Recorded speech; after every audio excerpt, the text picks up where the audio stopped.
nisy tamin'ireo solombavim-bahoaka ny Mapara nanatrika ny fotoana fanokafana ny fivoriana ara-potoana voalohany androany no nilaza fa mikasana miatrapelana saingy mbola iresaka amin'ny mpifidy azy.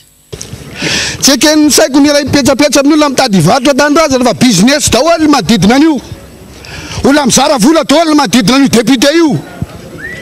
Toeriko zany fa pourri miatsy député ivory any amin'ny présidence mandray-paingo tsy afaka ekena. Isy ny fampivorian'ireo solombavim-bahoaka miisa 770 avy amin'ny Mapara ary asainy soratra anarana ao anatin'ny vondrona Mapara avokoa izy ireo.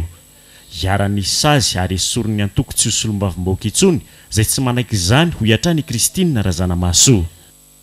Zao sambany misy fanokafana fomba ofisialy atrehany Besimaro no tsy atrehany Besimaro. Razanamahasoa sale rangahy io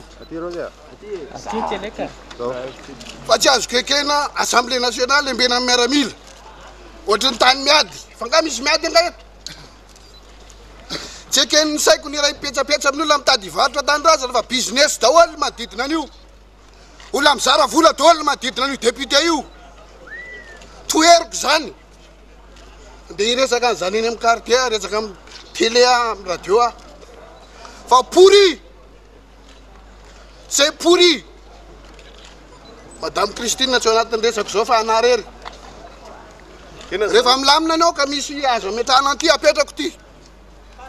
Raha miteny amiko ny olona fa tsy miala dia tsy miala fa andehoany alohan'ny tany azy sotra debo. Aza sakasakanana ny olona fa tsisy rombo zany eo. Aza sakanana ny olona andeha hanatrika ny zavany fa tsisy rombo zany eo. Ary ty miaramila be da be ty tsisy naninona mihitsy teo. Tsy mbola nisy Mapara ny rombo zany teto zay ke no fidy an'io zay no fidy an'io zay rombo an'io ahoana. Ino ty miaramila miambina Assemblée ty misy maninona ao.